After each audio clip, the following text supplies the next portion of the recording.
Kansai Kollective. West side of Japan, we out here coolin', Zane and Nessa got connections. We know you got questions. You can't bring the same content onto another episode. Guys, thank you for joining us today. We're happy to be here. We've got some interesting topics today. Before this, the crew here at the deck in Osaka. We got our producer. We got Tomo, who's giving us this wonderful space, runs the deck. We're talking about some interesting topics. Yeah, man. We're talking about relationships, not the romantic. We're talking about platonic relationships, as we just did a Valentine's episode. But we're talking about the ease of relationships. And in a country where, for foreigners, I mean, moving to Japan, one thing that I always liked when I moved here is there's a lot of similarities in the sense that it's a modern country. Right. Okay. Moving from the east coast of the U.S. to like Bangladesh is a very, very different world, right? But moving to Japan, especially in the cities, is like, it's a modern country. You know, a lot of the modern aspects of it are very, very similar. That being said, though, it still has any number of differences that you could pick. One of which is connecting with people. I know when I first came, before I came to Japan, right? I'm in New York, you know what I'm saying? Young Zane on the scene. Yeah, I'm like, Jazz I just want to go. Jazz bars. Bangladesh. Jazz bars Anyway, in Bangladesh. yo, Cool. I wanted to go to Japan. It didn't really matter where I went. All I did know was Tokyo, though. But I came here and They stuck you straight in the countryside.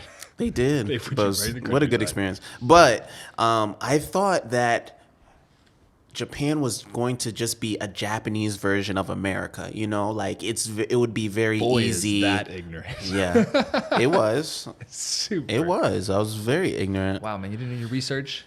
No, I didn't, man. But Fair I enough. was just hoping, like, because I'm a very social person. And I just was hoping, like, yeah, it would be easy to make friends when you go out to Japan. You know what I'm saying? But Which brings us to the topic of today's episode, which is connections and connecting with people here in Japan. We've done episodes before, we've talked about communities, but what we're talking about today is the ease of building, not, I mean, as our producer, kinship or, you know, deep relationships with people. And I think you find a lot of times with foreigners, it comes super easy. Right? yeah, man, there's a good and bad side to like that. one day man. you meet some random dude at Halloween and then end up on a podcast with each other like a week later. Like it happens quick, man. It does. But yeah, the energy has to be there. This was definitely a rarity. But I know when I first came here, right? I don't know about you, but I did feel really special when I first came to Japan, especially when I was in the countryside. I was the only black person in my town. Yeah, but you're probably. black. You're way cooler than white people. Like I'm one of many white people in Japan. You're like, you know, much lower population. You immediately are much cooler. So it makes sense. Okay, but there was a lot of people that definitely felt cool, you know. So like, if you go out, we would go to this city called Himeji that would have a little bit amount of foreigners, and All 8 of them. and You okay over there, man? but the foreigners wouldn't talk to each other. You know what I'm saying? Because That's a they lot. felt special. What? And then Special? you How do take that What special. do you mean? Because they were the only foreigner in that area, you know All what I'm saying? And 80 then were you beefing see, over yes, who's the most unique. yes, I'm the most right, unique white guy in town. right? No, don't get me wrong. It is definitely stupid, but Quite. you do feel that you're in this country where it's mostly Japanese people. You don't see someone of the same skin or a different skin color, Especially if you're black. Yeah, you know And what I'm Himeji. saying? So like, you do feel like, you freeze up. You're like, oh wow, there's somebody else like me out here, and you don't want to make eye contact. I did. You know? I remember when I first moved out here, before they got rid of all the foreigners and didn't let anyone come in. Like when there were still tourists here, like I had to wear a suit for my teaching job, and like when tourists would see you, and so just talking about how like you had to hide from them. Right. These tourists would be like, look at that whitey. He's got a suit. He's definitely here. And they just want to talk to you every really? time. And like I Okay. can be very extroverted, but like if Right. I'm going to work in a suit in the middle of July in Osaka, Oh, like God. I'm like I don't want to talk to anyone. And that's when Yeah. peak foreigners are. So they run up to you and they try to talk to you. And I'm like, oh God, please no. I'm sumimasen. Like, you know, so I can understand that. But for people that live here, I think to me what I've found is you share a sense of camaraderie, right? I mean, you have your day to day, which is very different no matter where you're coming from, is these are the people that you have the most similar experiences with, right? You're like, man, do you hate going to City Hall and trying to do stuff? And they're like, oh my God, I also hate going to City Hall because I can't talk to anyone. Right. So for those people, I think you can get in or find deeper connections, but then again, there are some foreigners I've met out here who are like, the vibe is just totally different. Totally, I'm like, man, I do not want to talk to this person ever again. Yeah, I don't know why Japan definitely. I don't know why. Oh, really? What's up with the Australians? I don't know what's up with that. Really? Okay. No, I like Australia, but I've met some interesting Aussies out here. Aussies. Apologies. Personally, for me, I love French people. Well, the French people have treated me very, very good and have adopted me into their culture. Yeah, that's all I could say. I could say my name is Asa and threesome. That's the threesome. That's the beginning and end of that is not Kansai Collective French. Appropriate. Sorry guys, we'll keep it to the Love Hotel episode. But no. So anyway, so you get on with the Frenchies. Yeah, I get along with the Frenchies, but like is there a large French community? Oh, there's huge, man. Huge. I don't know, the French culture and the Japanese culture are kind of similar as far as like how they with the art, how they're like really into like making things beautiful. Are you sure that's the country cultures or that's just your bubble? Nah, man. Are you sure? I think so. I mean, of course, some of them like anime. And those are the ones. But think about no, like food, like French food. Very, the cuisine is like on point. Japan likes to be on point. Is the food like there's similarities in terms of like the food culture and the cuisine side of things. But okay, yeah, I've met. I think I remember when I was teaching a funny story about Aussies is I met an Australian guy when I was teaching. Nothing wrong with the guy. He's a good guy. And then he reveals he's a diehard Trump fan, which again, I mean, whatever, cool. I know Trump fans. I know people that hate Trump. It was interesting because it was like, he's never been to America. Right. My man had like the red hat, get out of and here, everything. And he was odd because like he was not the type of foreigner you want in Japan. Like for example, he got in trouble for teaching like young girls in his English class how to like what the word breast meant, and we were just like, whoa, dude, like what are you doing? That's not cool. Or another example is he was explaining the caste system to like another young Japanese guy who's like asking, like this guy's got no experience outside of Japan. He's like, what are countries like? And he's like, well, in Australia, the poor people don't have cars, and like so this like guy set like a really bad precedent for the whole office about like. Everyone's like, man, is this an Australia thing or is this just a Tim thing? His name was Tim. If you watched this, Tim, I don't know, man. What was up with that? So anyway, one day we're leaving the office and he pulls like, we're in the elevator together and like, you just finished 8 hours teaching. You're like, please God, get me out of this suit as soon as possible. And I look back in the elevator because he starts muttering something and he's got the Trump hat on. Like he's in a full business suit with a Trump hat.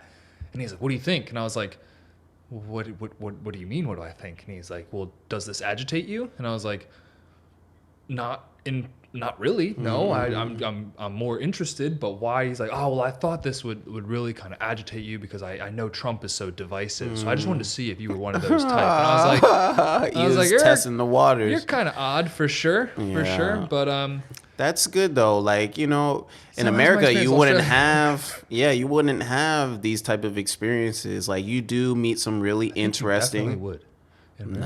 No. Well, the Trump thing, yes, but as far as like stirring the pot, plenty of those people.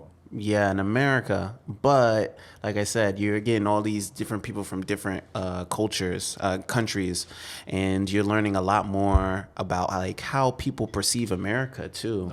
Is very interesting. Yes. And like other people from other parts of America, you're seeing like their thinking patterns and why they came to Japan. You know what I'm saying?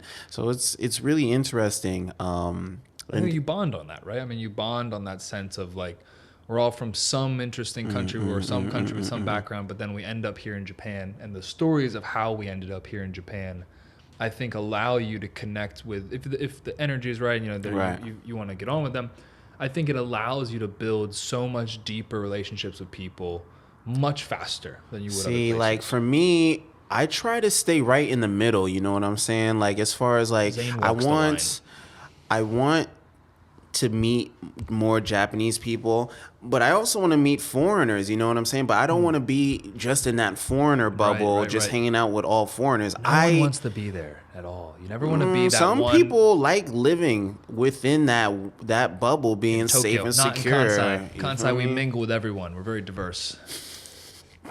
Come to Kansai. They gotta pay you for that, They man. gotta come to Kansai, man. I'm the official spokesperson of the city. Well, the region. But no, I do agree. I mean, for me personally, that's my nightmare. I mean, one of the reasons I chose Kansai over Tokyo is I had heard from so many people that if you do go to Tokyo, you can get in that bubble of here's my foreign community and that's it. You don't need Japanese. You know, you drop your kid off at international school. You work in an office speaking English all day, and you never connect with Japan, which to me is just it's multi-night. It's such a waste, right? You're in Japan. Yeah. How do you not connect with the country? Yeah, you live why? in? I think it comes down to why you came here, man. Because if you stay true, like for me, I wanted to learn more about Japanese culture.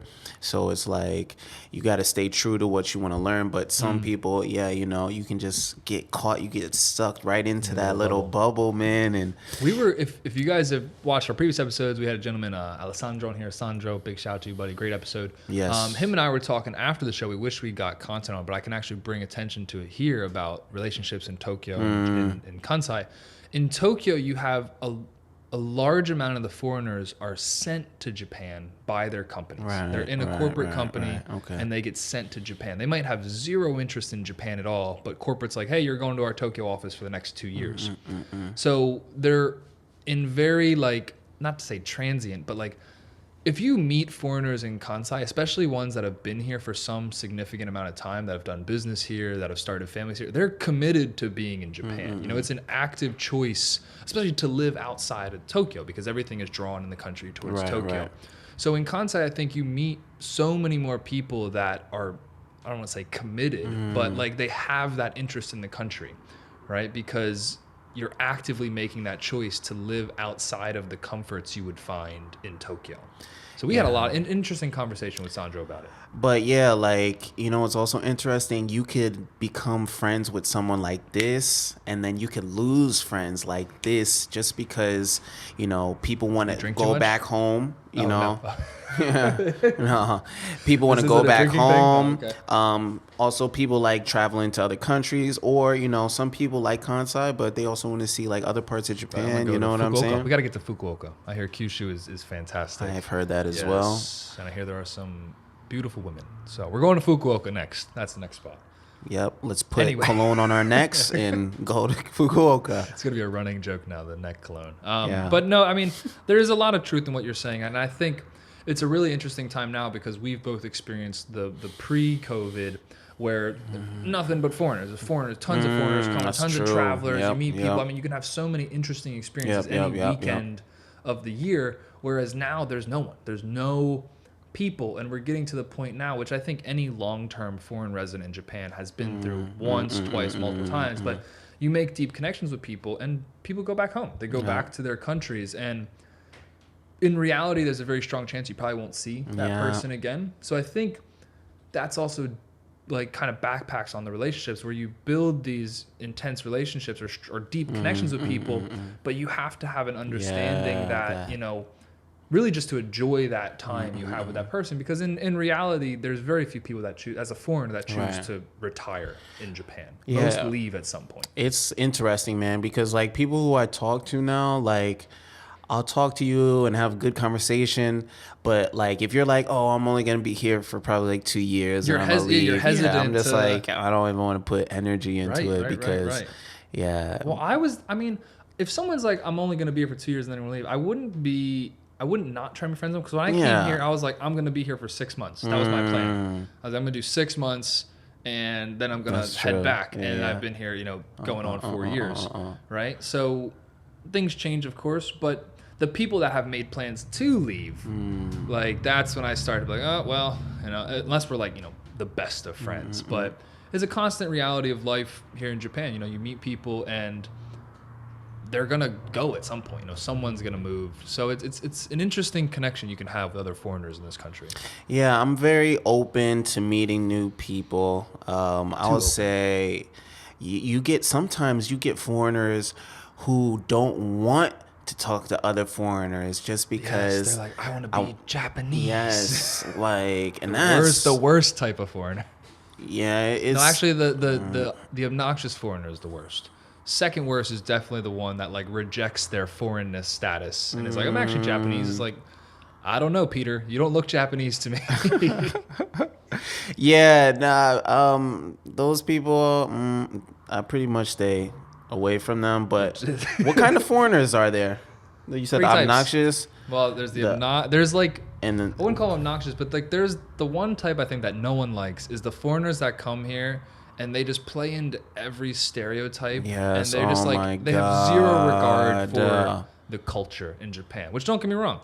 Love Japanese culture. I love being here. Some things obviously you don't agree with, but we have the benefit of doing things in a different way. As we you know what about confuses me, man, is like people who come to Japan and don't even try to learn the language. Like, yo, I learned Americans are very special humans, man, because that's a great way to phrase it. Like we speak English and you know, the whole world is now like, you have to learn English. And some I don't Americans, know if that's exactly how it happened, but okay. Some Americans feel like, yo, if you don't speak English, like, you're the crazy one. You know what I'm saying? Like, but you're in Japan, like, at least learn how to say hello. That type of person that comes here and expects like a country to cater to that type of person, like the people that come, why don't you do this the American way? It's like, we're on the other side of the world. This is we do things a little bit differently.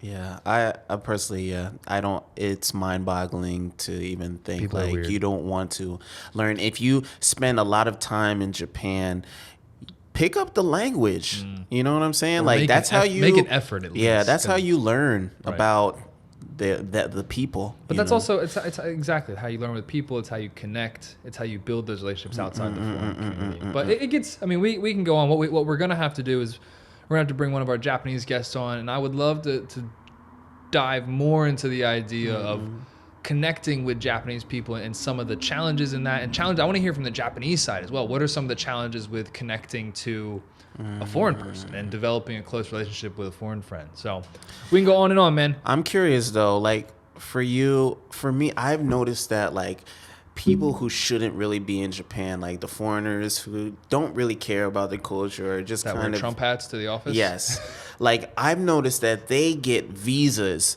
for a long time, and I'm like struggling to get a visa. You know what I'm saying? The people that are like, man, I really love Japanese culture and I want to do good things. Government's like, yeah. Give me that guy with the Trump hat. Yeah. We'll give him a 3-year visa. You're right? Like 5. Who at the visa office is a bunch of Trump supporters at the visa office. Nothing wrong with that. Nothing wrong. But if you're coming to Japan, I think an emphasis is placed on don't be the obnoxious foreigner. Have respect for the culture. Have respect for the fact that things are done different. Doesn't mean it's right or wrong, but it's done different. And when in Rome, you know, you got to be in that world. Or at least know the rules. And then once you know the rules, you know how to break them. Yeah, you can know how to break them. Don't just come here breaking rules. Before we end, what's the one social, cultural, normal thing that happens? Like, what cultural aspect do you typically break? I know crossing the red. Oh, walking when street, it's red. Okay, when it's red. My big one is tabearuki. Eating and walking. Okay. Eating and walking. You shouldn't do. I know. Sorry, Japanese friends at home. I do it all the time. Like if I'm late, I'm not gonna stop at the konbini to. I mean, it's probably my fault for not being better management of my time, but I eat and walk time. I remember one time I was walking. I get on train and like this Japanese man across from me, he just he just sneers. Oh, really? And I was like, I'm sorry, sir. I'm starving. Like I'm on the train. I'm not moving. But that's the one I break. Eating, walking. So you're jaywalking. I'm eating and walking. That's very interesting. Walking is challenging in Japan. It's really lots of rules. Really difficult. Yeah, it's funny how I just like when it's like literally sometimes you see at nighttime. It's like 10 o'clock at night. No cars. You feel me? Oh, and the person is waiting for the light to turn green. Yeah, it's mind-boggling. No, the one thing, Japan, why are you putting crosswalks on like a street that is 2 strides long? Like it'll be like something that's like you can walk in 2 or 3 steps and there'll be like a light and you're like, come on guys, I can reach across this street right now. Do we really need... What's interesting, like with the signs, one thing that's to point out, street signs were created to keep people safe, right? Not as like, you know, government law to not like. They're meant so that you don't, so that you have a better idea of when is most likely that you're going to get hit by a car, right? To give people awareness. But now it's got this point. It's like, no, the green man is not up. We can't move. So use them to just, you know, make your own decisions. Don't obviously jaywalk on a highway, but it's like, crazy. I don't know. Are you jumping in? I wanted to. Are you jumping in? What are you going in? The subway, you know what I'm saying? Because they always say on the intercom, like, please move into the far, like into the middle of the train. You know what I'm saying? But people will just sit right there on the sides. The train will get all jam packed. Like the stuff you see on like videos in Tokyo. You know, people are just not moving. You know what I'm saying? They want to get out. They want to be close to the door. You know what I'm saying? No way. And that's why it gets all crazy in there. And that's why we need a gimbal so that we can take some of these films and videos and show you guys Japan from something outside of our studio, which brings us to our next point. If you guys want to support the Kansai Collective, head on over to our Patreon page, subscribe, show us some love. The more you guys show love, the more content we can bring you here in the Kansai region and other places in Japan. If you guys like this episode, watching, share with your friends. Tell your friends that like Japan. Yeah, we need that foreigner connection, man. Plug us in. If you guys are looking for anything here in the Osaka area, if you're doing business, you want to make some cool stuff, please come down to the deck here in Honmachi, Osaka, Make it happen. Japan. Our good friend Morisawa-san will take care of you. He will hook you up, get you anything you need to be getting going business-wise or creative-wise here in the Kansai area. As always, that's a fact. Edge Wilderness, our big producer, Aaron, man, we appreciate it. Thank you so much for all the help we love you, do Aaron. and the work you put in.